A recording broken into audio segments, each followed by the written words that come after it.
Julie Ryan, noted psychic and medical intuitive, is ready to answer your personal questions, even those you never knew you could ask.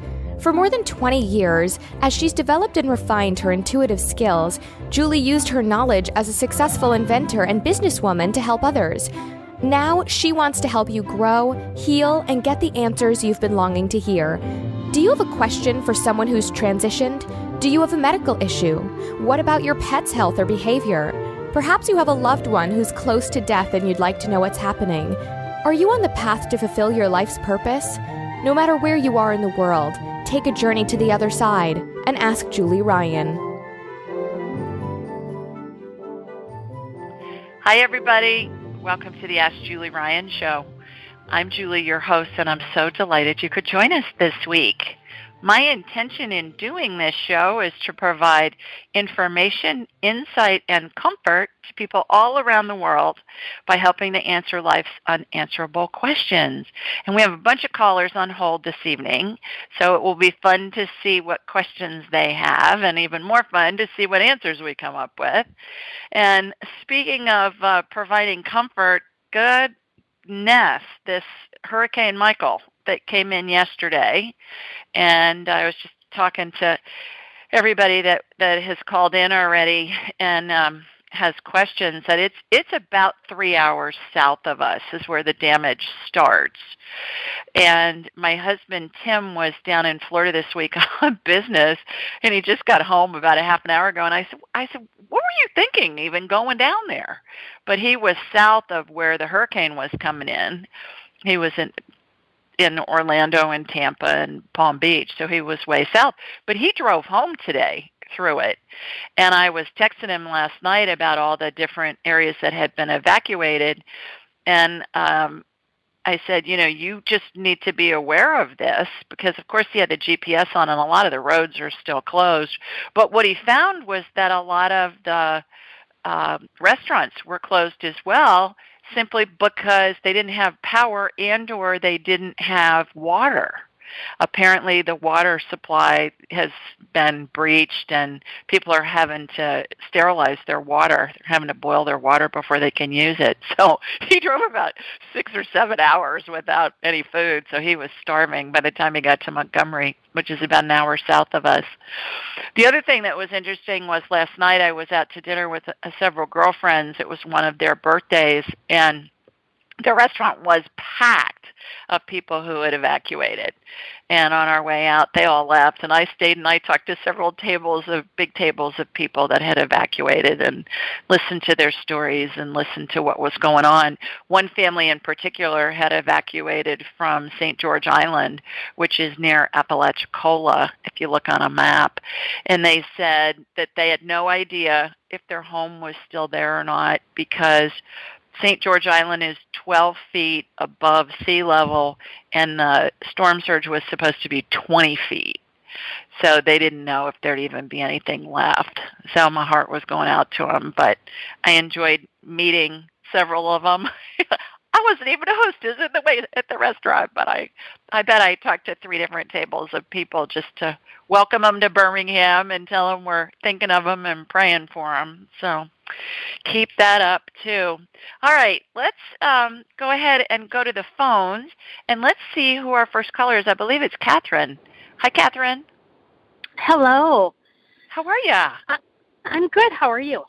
I'm terrific, thanks. Where are you calling in from this evening? I'm calling from Minneapolis. Okay, terrific. My son is on his way there in the morning. So it's going to be cold. Is that right? How cold's cold? Yes. Well, tonight we have a frost advisory, so I think it's supposed to get down to 29. Oh, my gosh. Oh, wow. Okay, well, he's coming in from L.A., so I will send him a text when we're done with the show. I'm sure he's checked the weather report, but he travels a lot for business, too. And I know, it seems so weird. I was out walking this morning in a tank top and shorts, and then I hear it's 29 up there. Yes, I wish I was in a tank top and shorts. Oh, jeez. I know. Well, you probably are a lot cuter in one than I am. I'm probably kind of scary, but I don't care. If it bothers somebody, they don't have to look. Oh, anyways. So, well, do you have a question for me? I do. I've been experiencing some health issues the last couple weeks. Some slight tremors, muscle tremors in my neck and head, and then some lightheadedness, and it sort of feels like bed spins almost. And yeah, I'm just curious as to what's going on. Okay. First thing that comes to mind is magnesium. You're low in magnesium. Do you take magnesium? I do not. Okay. Yeah, I'm going to get you on my radar here in a second, but normally that's what's going on unless you have, something really serious happening. But normally it can be handled with magnesium. Okay. So isn't that funny? Something that easy to fix. Yeah. So let me get you on my radar, Miss Catherine. And how that works is I raise my vibrational level to the level of spirit, because we're all spirits attached to a human body, and when we are attached to a body, we vibrate more slowly just because the body has mass. So when I raise my vibrational level, I turn my abilities on and off at will, I'm able to connect into your spirit. And then I'm going to shoot energy from your feet up through the top of your head, and it's going to be as if I have a hologram of you in my head, and I'm looking at an X-ray or a CT scan or an MRI. So here we go. Here comes my laser beam from Birmingham up to the Twin Cities. I love Minneapolis. It's beautiful. That new football stadium you guys have there. Oh, my God. Isn't it nice? It's incredible. The other thing that's really cool there, when I was there on a business trip last year, I had an afternoon open, and I went to the Scandinavian American Museum. Have you ever been there? Oh, I have, yes. It's so cool, and it's got such a great little cafe, and it was around Christmas time, so they had it all decorated. So any of you that are going up there, go to that museum, because it's in this big old mansion of this guy that owns Scandinavian newspapers in America. And the woodwork in there and the trim work is just exquisite. Isn't it, Catherine? Yes, it is. Yeah. So, all righty, here we go. Got you shooting energy from your feet up through the top of your head, girl. Okay, you got a lot of inflammation. Okay, so let me get under that. Inflammation just looks like red fog that's over body parts. So I get rid of it by putting anti-inflammatory energy on it, and that's kind of a royal blue color. Okay, yeah. I think if you take magnesium, it's going to help a lot. So go get, do you have a Costco near you? I do, yes. Okay, I get mine at Costco. They come in these big horse pills. They're those big capsule things. Right. I think they're 1,000 milligrams a piece. I would start off with 3 once a day. If the tremors don't stop, I would add another one. I would go up to 4. If it starts to give you the runs, back off on it. Okay. Because magnesium will keep you very regular, and if you eat too much of it, if you take too much of it, it can give you diarrhea.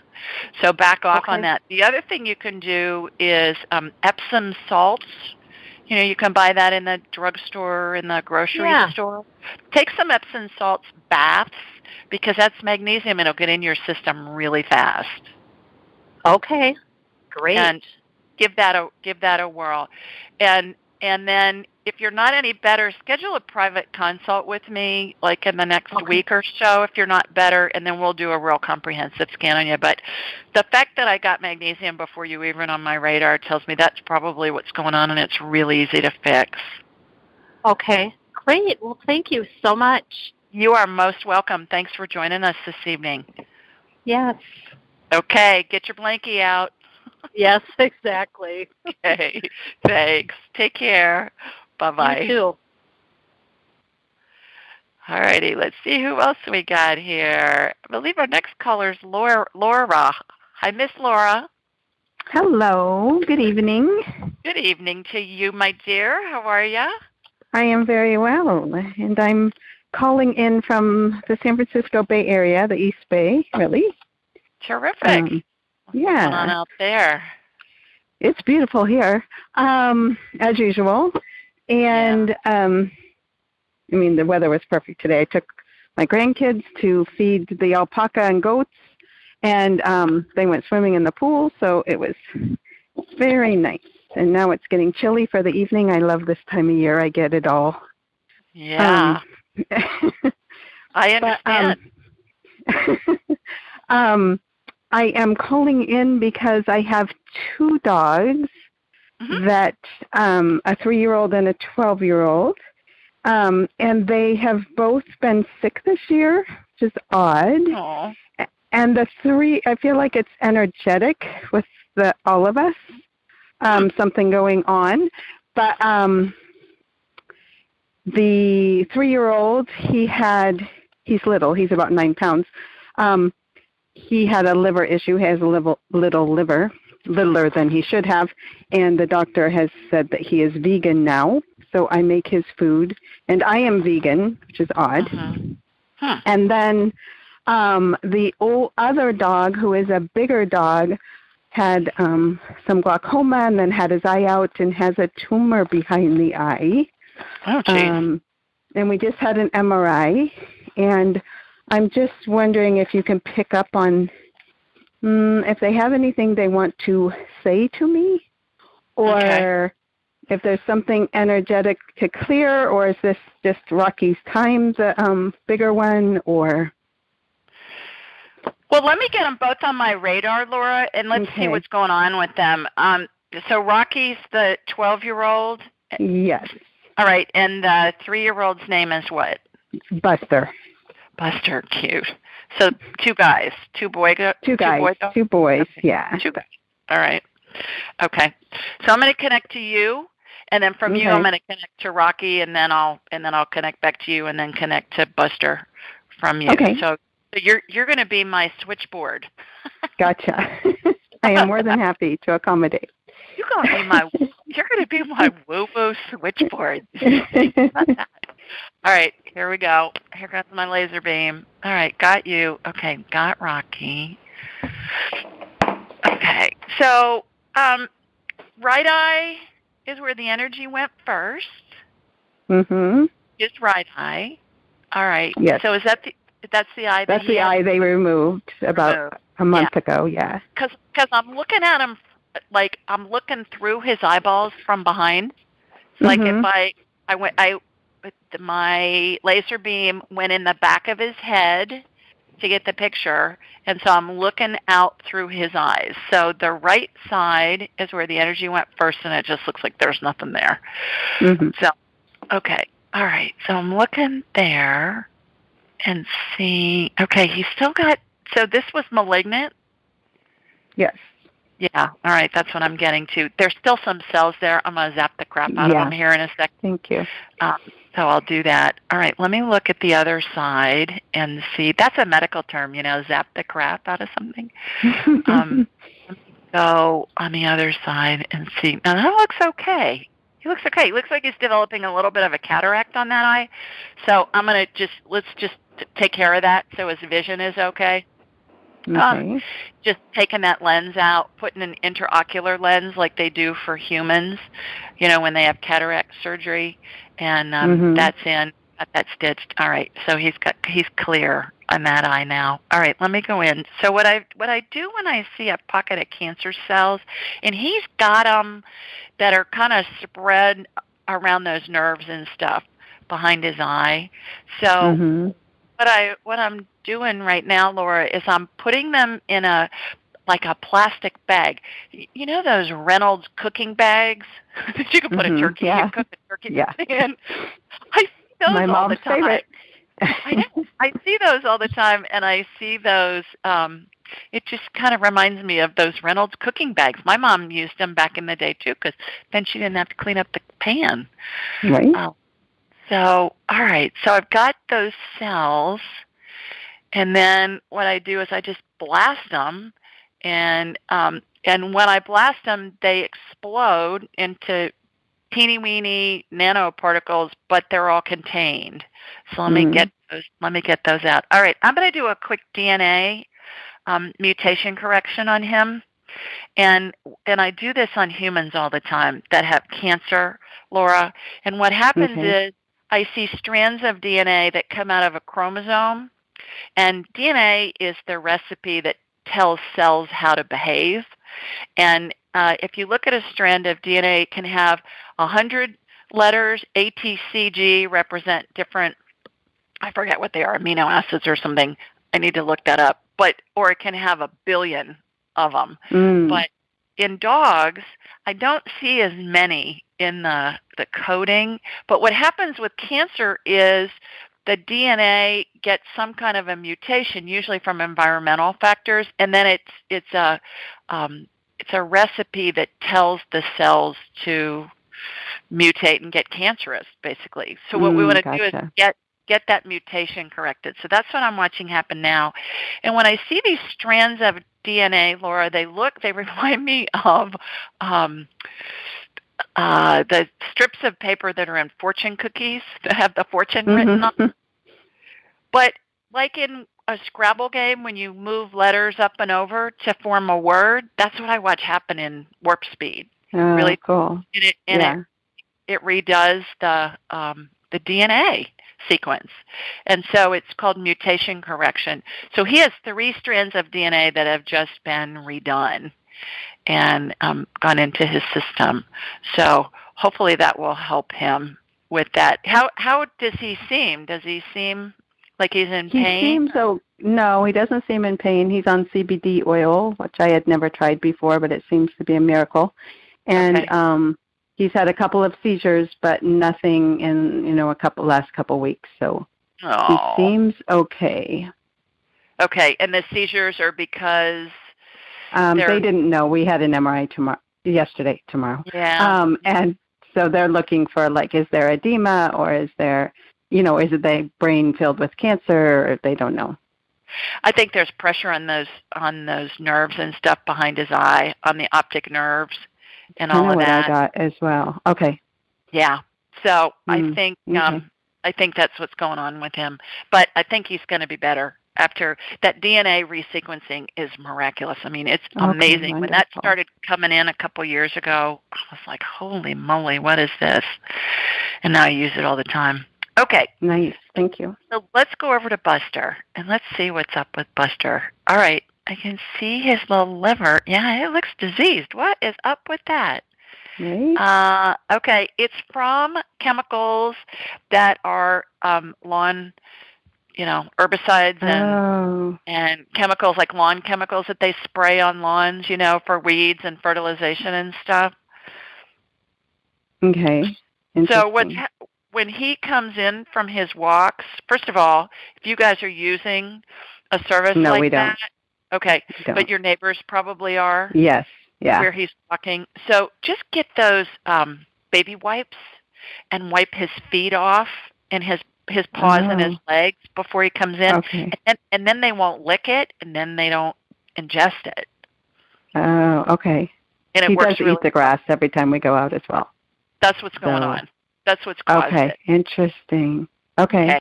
So try and keep him from eating the grass, and then I would wipe off his paws and his feet when he comes in, and then he won't lick it, and then he won't ingest it. Okay. Okay. All right. Thank you very much. All right. Well, I hope that helps. Thanks. I'm sure it will. Okay. Have a nice evening. Thank you. Thanks for calling. Will. Bye-bye. Sure. Okay, let's see who else we have. I think Linda's our next caller. Hi, Linda. Linda, are you there? Hello? I can hear you breathing. Linda, are you on mute? Okay, well, I will come back to you then. Let's go to LaShonda next. Hi, LaShonda. Hi, Julie. How are you? I'm well. How are you, girl? I'm doing well. Good. And I'm calling from West Palm Beach for everybody who's listening. Terrific. And you're real south of the storm for a change. For a change, yes. A change. Yes. My husband said that on the way up, not only were there caravans of utility trucks, but he said caravans of sheriffs and police cars and ambulances, and he said it was really interesting watching, all the caravans and guard people and just heading south. Yes, I've seen that. It's quite a sight. I've seen it many times. He said he was in a truck stop that was open getting gas, and he said there were probably 30 officers in 30 different police SUVs. He said he walked in and they were all, getting coffee and getting gas and stuff like that, and all buying their gas on one credit card.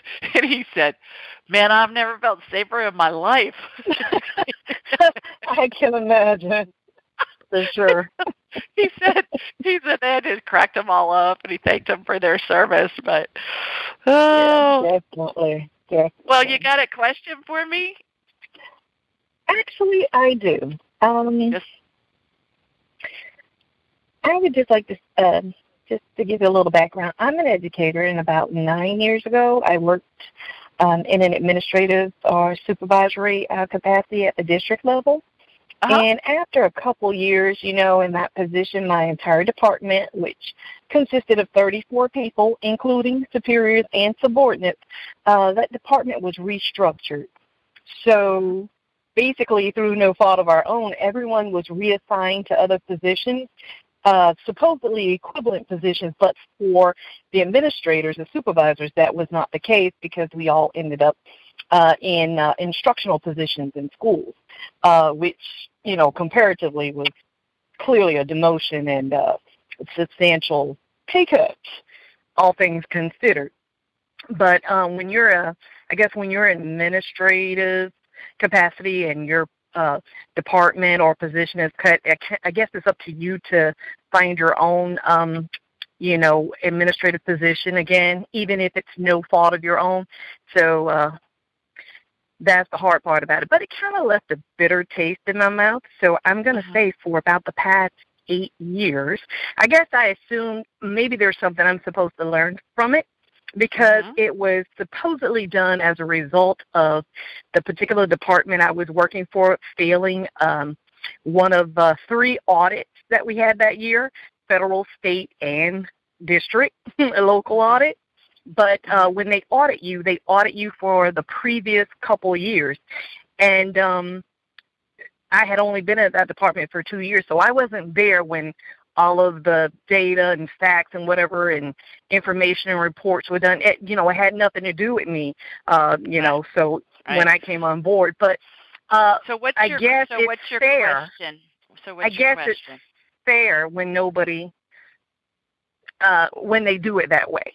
My question is, after all this time, I'm thinking I've never applied for another administrator or supervisory position, and I'm thinking I might do so now. Mm-hmm. What are your thoughts on that? So you know how this works.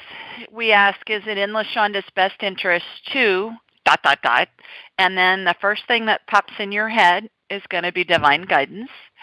If you think about it for more than a couple seconds, that's going to be your brain answering you. And spirits are really literal, so we want to be as concise as we can be on the question. So is it in LaShonda's best interest to apply for an administrative position in her school district?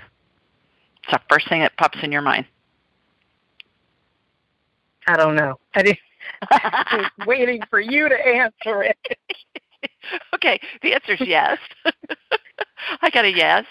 I took too long on that. Seriously, when you think about it, you're just shooting yourself in the foot. So let's refine it down. At this moment in time, and at this stage in LaShonda's career, is it in her best interest to apply for an administrative position within her school system? I get a yes as well. Is it in LaShonda's best interest to apply for an administrative position in a different school system? I get a yes on that too. So I don't think you can lose. I think you're good. You're golden all the way around. Great. Thank you. Yeah. You're I kept welcome. thinking after 8 years, I guess I just never felt ready, or like I said, bitter taste. I guess I've mellowed now. So maybe you're right. Maybe it's time. Maybe it's time. All right. Well, let us know what happens. Okay. Thank you so much. Okay. Thanks for calling. Take care. Bye-bye. You as well. Bye. All righty. Our next caller is Miss Patty. Hi, Patty. Hi, how are you? I'm a good girl. How are you? I'm fine. I'm so happy that you're okay and that the storm didn't hit you and that your husband is safe and sound.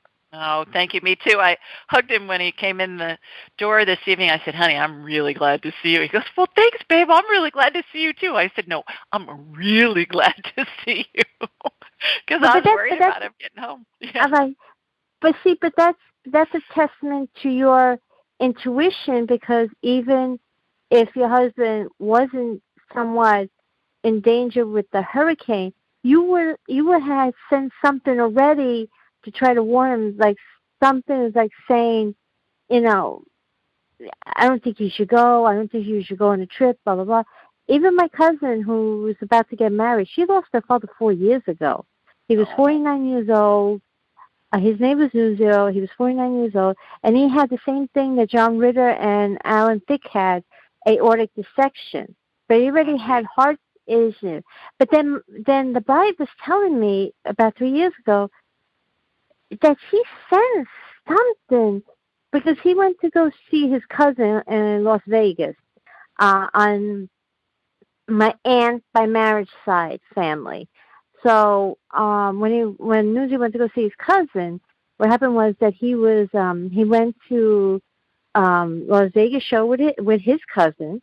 They went to dinner and a show, but he was feeling very sick, and the cousin was saying, "Come on, Newsy, I'll take you to the hospital." And Newsy said, "No, I'm going to go back to my room, and I'll be fine." They found him dead on the floor the next day. The bride was told me that she sensed something right before he went on the trip, that for some reason she thought she would never see her father again. Aww. She knew something. She knew something before. Yeah. So it's like, you're right. Yeah. So well, Patty, tell everybody where you're calling in from, please. Queens, New York. All right. Well, you got a question for me? Yeah, it's a dream interpretation. So maybe it has to do with the wedding, but 2 weeks ago, I had a dream that I saw a room full of tables, elegantly set up, and in the middle of the room there was like a runway, like the section of tables one side, and then the other side of the other side, and in the middle there was just that you could walk back and forth. Like and an then aisle. I saw this an aisle, yes, exactly. Okay, so I saw this lady with a burgundy colored dress with like what looks like a bouquet, but the bouquet was like a stick and like a plate on top of the stick, like a T-shape, right? And the bouquet had like a half a globe shaped flower, and she was twirling it as she was going down the aisle, and then she put it on a vase on a table, and I went to the table to see what it looked like, because then I was by myself, nobody was around. It was pink roses and white chrysanthemums. I see color in my dreams. I can see color in my dreams. Okay. And I already know that the bride is going to have, I was told she's going to have purple bridesmaid dresses. The bridesmaid will be in purple. Then I found out in August during the bridal shower, it's like a burgundy color. So that's what I saw, like that beautiful color. But I saw pink roses in the bouquet with white chrysanthemum. But the strange thing was, this never happened to me before. This dream, I actually smelled the flowers. Okay, so, but it was nice. I woke up feeling very nice when I woke up, because, it's like, it was a nice scent, so you would wake up in a good mood, it's nice. So it's like, what does it mean? And maybe it has to do with the wedding is coming up. I know that. Yeah, I think it does. And everybody, Patty's written a book, and she's talked to us on other shows when she's called in, and the final chapter of the book has to do with a wedding that she's going to, and la la la la. And we'll talk more about that. The bouquet to us. the bouquet costs because you're going to catch it. So here's the deal that I'm getting on this with you. When you tell me that the colors are extra vibrant and you're smelling the flowers, that's not a dream. All right? It's called astral travel. And we all do it in our sleep, Patty, and we can do it forward, backward, stuff that doesn't even have anything to do with our lives. When we're in a dream state, our spirit can separate from our body momentarily, because in the spirit world, time is not linear like we know time to be. So 8 hours in our world could be a nanosecond in spirit world. Yes. But when we try and interpret dreams, what we're doing is we're taking things that happen in the spirit world that the human mind can't always understand, but we'll see bits and pieces of things that are interwoven that make sense to us.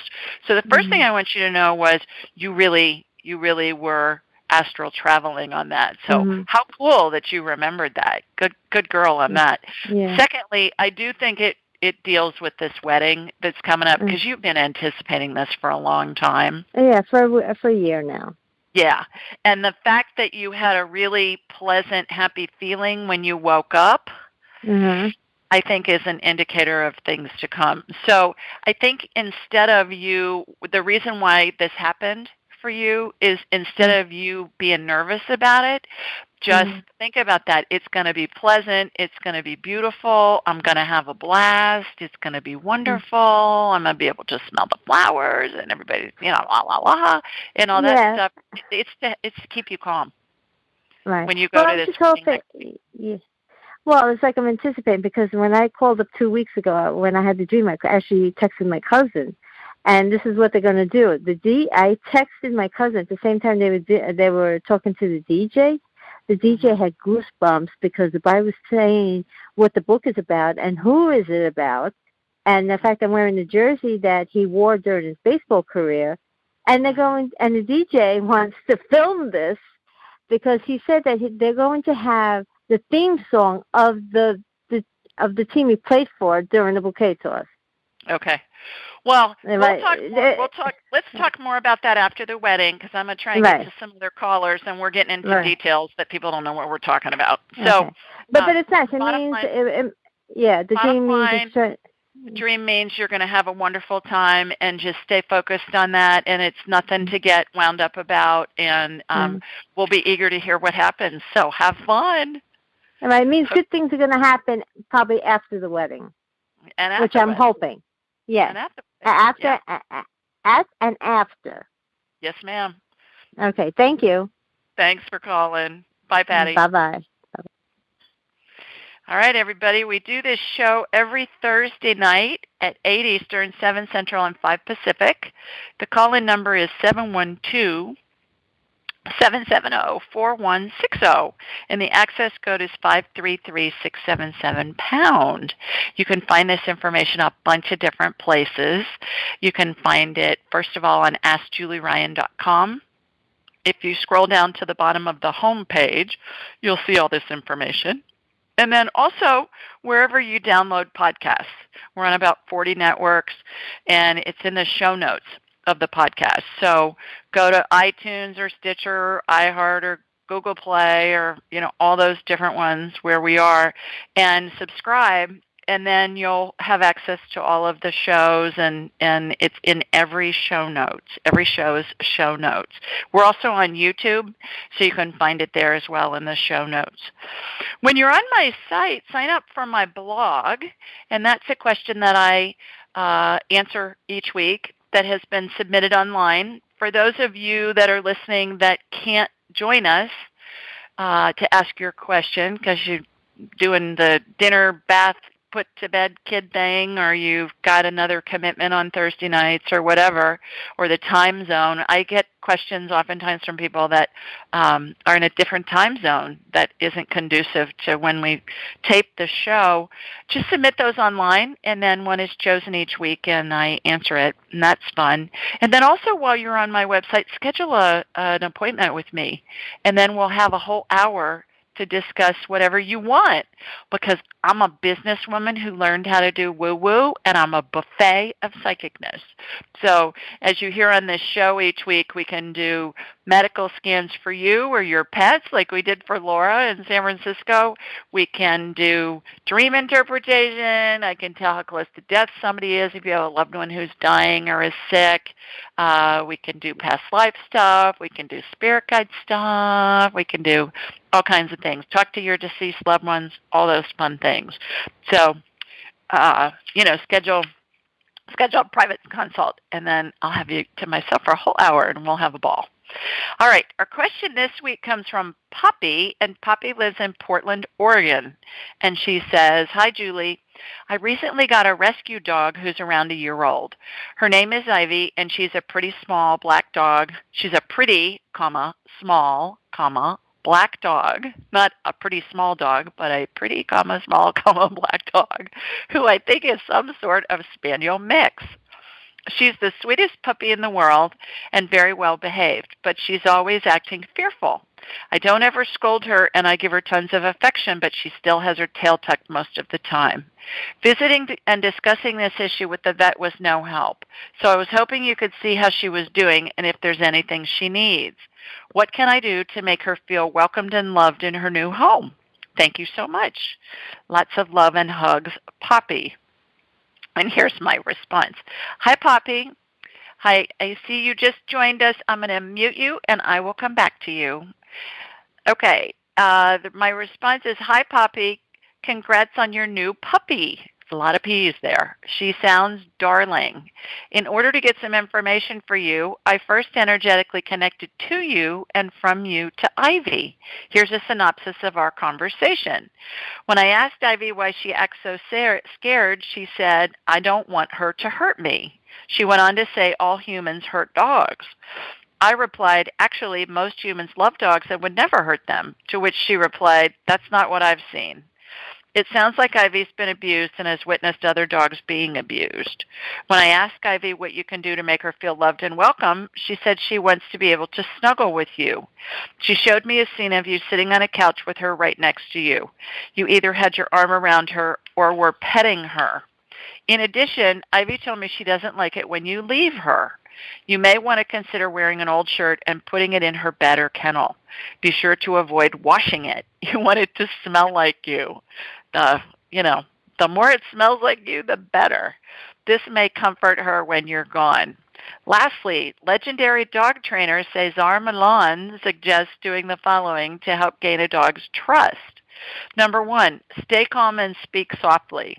Excited humans can trigger a dog's fight or flight response. Number 2, respect their space. Allow at least 4 feet between you and the dog and let it come to you. Number 3, get on their level. When approaching a dog, stay next to them in a non-confrontational way and kneel if possible.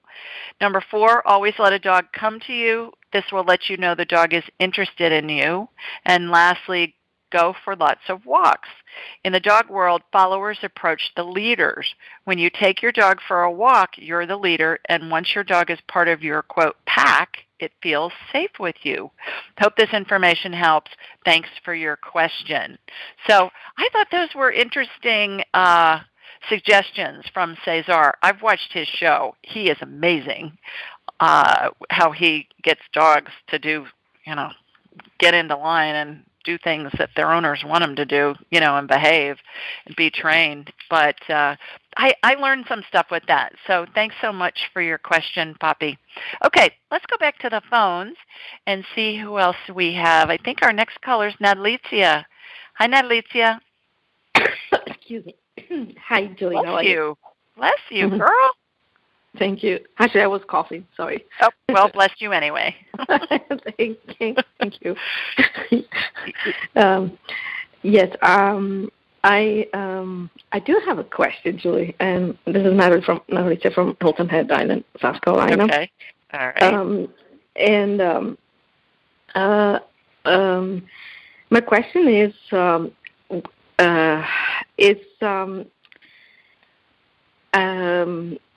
it my best? Okay, I know the question that I have to ask myself, but I need your help. Would that be something that I would need to help myself to how to prospect myself to customer or clients in my life, in my real estate business, or is it something that they see how that I don't have experience? Is it something I need to change in my way I approach people, or? I guess I'm not understanding the question. Yeah. Can you be more specific? Yeah, I'm trying to think if how I project myself into my business of real estate. Is it something that I need to tweak in my real estate business with my colleagues? Because I seem to feel there is a little hot and cold, feelings in the office, and I'm not quite sure.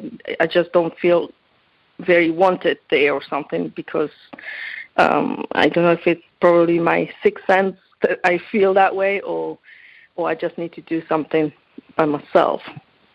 So you're wondering if you need to change how you're projecting yourself to your customers or to your colleagues in the office? To my colleagues, actually, first, yeah. Okay, well, really, do you care about your colleagues? Because are they going to make you any money? No. Okay, so no, but the tendency is that if I go to the office, it seems like my energy leaks. I feel like not productive, so I haven't been going there, and so I've been doing things at home, and I feel much more at peace when I do, and I feel more focused, and so I sense there is some kind of little like they want me to do things, but I don't feel like I wanted to do it because they are not productive for me. I think follow your intuition. It sounds like you're doing it right. I think it doesn't matter what they think. The only thing that matters is what your broker thinks. Yes. Because your colleagues, who cares? They're not going to do anything for you, right? I mean, it's not like they're going to bring you business. They're competing with you, right? That's right. Correct. Yes, exactly. So, that's the feeling. As much as I feel my heart, helping people, when I need some help, it feels like they ignore me or something. So I need to go elsewhere to find help. So my intuition is telling me just, find your own way, Natalie, because there is not going to be helpful. And so I don't care anything about what they think. You're correct. Okay, yeah, or find another broker that is willing to help you, that feels better there. Yes. I think the question is it in Alicia's best interest to work from home? I get a yes. Yes. Is it in Alicia's best interest to work from her real estate office? No. Is it in Alicia's best interest to stay with her current broker? I get a yes. So I would write it out for a while. It's probably going to be easier than switching to another broker at this point. But, focus on you, girl. You're doing the right things. You're right on target. Okay, thank you. Thanks, Julie. You're welcome. Okay, take care. Bye-bye. Bye. All righty, our next caller, Susie. Hi, Suze. Thank you, Julie, so much for taking my call. I just, last week when I called you, I was saying you could see that the tendon in my ankle was torn more, and you sent your healing energy, and the pain went away completely, which was a miracle because it had been there since Saturday. And then the pain went away until I went to physical therapy for the first appointment that you thought it would be good to go to on last Friday. And then I limped out of there. And I just came from the foot doctor, and she unfortunately feels like the PRP injection, the plasma platelet plasma injection, PRP, I think it's platelet-rich plasma. Yeah, that's right. I just looked it up before. She thought that it was not going to be as successful because of the fact that I have lupus and take steroids, and she also told me that it takes 3 to 6 months to find out if it even worked. And so she thought it was going to be, she said she could do it Monday, but then otherwise she can't do it till November. But she said you'd be on crutches, and it just sounded pretty overwhelming. I have a 10 o'clock appointment with Stanford surgeon. Dr. OJI is someone that my physical therapist recommended, and the doctor was recommending Dr. Hyatt. And I know you've been able to help people before with, different doctors' names. And I mean, before you said you thought I could not have surgery, but you thought the PRP injection might help. But now I'm just wondering what you see in terms of whether you think I need surgery or how else to heal it. Or and I'm from the San Francisco Bay Area. So is it in Susie's best interest to have surgery on her ankle, right? It's really your ankle, or is it your foot? Yeah, it's a torn tendon in the ankle. Okay, yeah. Okay. So is it in Susie's best interest at this moment in time? Is it in Susie's best interest to have surgery on her ankle? I'm still getting a no, Suze. Okay. Did you look up Matt Cook, MD? Yeah, I did. I need to follow up with that. I would do that before you sign on the line to have surgery. Just see what he says, even if you just do a consult, because he's doing stuff that is really revolutionary. And like I mentioned before, he's fixing $30 million NFL quarterback shoulders. So I think your ankle is going to be like a walk in the park for him. If you decide to have the surgery, is it in Susie's best interest to use Dr. Oji? Yes. Dr. Hyatt? Yes. I get a yes on both. Oh, okay. Well, I guess that's so let's ask the question this way: will Susie heal faster and better and more completely if she has surgery? No. If she lets her ankle heal, I get a yes. So again, that's at this moment in time, Suze. Even without the PRP, you say, because the PRP sounds pretty. I think you go talk to Dr. Cook. I would, because he's right there in your area, and tell him I sent you. Okay. And, I heard one of your, when the people talk about the CBD oil for her dog was a miracle, and somebody just recommended that to me, but the doctor had said she doesn't really recommend it. But do you see whether that would be in my best interest to take the CBD oil orally? Is it in Susie's best interest to use CBD oil orally? I get a yes. Oh, really? Okay. Okay, well, I was going to do that, and hearing that person say that about the dog was pretty great. It helps a lot a lot with pain. Can you send me your little healing energy that you did last week, because it was so miraculous? Yes, I sure will. Thank you, Julie. Okay. I appreciate you. Okay. Let us know what happens. Okay, thank you so much. Thanks, Sue. Good luck. Okay. Bye-bye. Thank you. Bye-bye.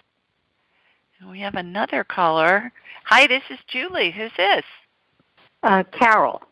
Hi, Carol. Hi. How are you this evening? Good. Good. Where are you calling us from? Oakland, New Jersey. Okay, terrific. You got a question for me? Yeah, actually, I just sent it on the site, but it's in regards to pain that I've had on and off again on the, I think I wrote lower right, but it's lower left. And it started back in 1983. It was actually during what I consider a spiritual breakthrough, like a breaking of a negative bond. And I'm just wondering, like, what is it? Why hasn't it ever gone away? When you say lower left what? Like the rib, sometimes it's the rib area, maybe a little below the rib area. Yeah, it's around in that area. Okay. All right. So kind of abdominal, but on the left side, right? Is what I'm hearing. Correct? Yeah. Right? Right. Left? No, left. Right. Okay. All right. Yeah, on the message that I sent you, I put right side. That's because I'm tired. Just got in from work, but it's the left side. Okay. All right. What I'm going to do, Carol, is I'm going to get you on my radar, and let me take a peek and see if I can see what's going on. Yeah. All right. I got you on my radar. And so I shot energy from your feet up through the top of your head. I'm looking at you from behind. I think, have you ever been to a chiropractor? No. I think it would help. I think you got a rib out of place. I think you're a twisted sister, and it's easy to fix. It's easy to fix. I'm watching a chiropractic adjustment happen on you, and you have a rib out of place, and it hurts. I've had that before. Oh, my gosh. Oh, yeah. Oh, but they can fix you in short order. I think that's all that's going on. That's what I'm seeing. So I just watched an energetic chiropractic adjustment happen. Ask your family and friends who goes to or knows of a chiropractor that everybody loves and people have had good success with, and go see that person. Okay. Okay. All right. Well, thanks for calling. Have a nice evening. Thank you. All right. Okay. Bye-bye. Bye-bye. All right, let me try Linda again. Here we go. Linda, hello. Are you there? Hi, Linda. I can hear you breathing. Okay. Well, I guess, do you want to try and get off mute? No? Okay. All right. It's like we have a breather on the phone just in time for Halloween. No, I'm kidding. But maybe Linda's just calling to listen. Well, with that, everybody, we are done. Be sure and register for a free session, which I'm going to give away the first Thursday of November. And to do that, you just go to Instagram, Ask Julie Ryan. Follow me on Instagram. Please follow me anyways, and then I'll follow you back. Write a review about why you like the podcast on iTunes at Ask Julie Ryan. And to get to that, you just do itunes.com/Ask Julie Ryan, and it'll lead you right to my page, and you can write a review. And then subscribe to my blog at AskJulieRyan.com. And all of these different these three things that you have to do to register for my drawing, you can find on my website. Just go to the events page, and they're all up there. And the reason I do this is because I really appreciate all of you listening, and I know money's tight for some people, and my consults cost $155, and I know that's a lot of money to some people. So I figure the least I can do to show my appreciation is to give a free one away each month. And so you have to do those three easy things. Follow me on Instagram, Ask Julie Ryan. Write a review on iTunes, and subscribe to my blog at AskJulieRyan.com. With that, submit your questions online. Call in next week. The more callers we have, the more fun it is. Everybody have a wonderful weekend. Enjoy the fall weather. To those of you that are in the path of destruction with Hurricane Michael, our prayers and love and thoughts are going to you, and good luck with all the cleanup and everything. And with that, thanks everybody. Take care. Bye now. Thanks for joining us. Be sure to follow Julie on Twitter at Ask Julie Ryan and like her on Facebook at Ask Julie Ryan. For information on how you can ask Julie your question, please visit AskJulieRyan.com.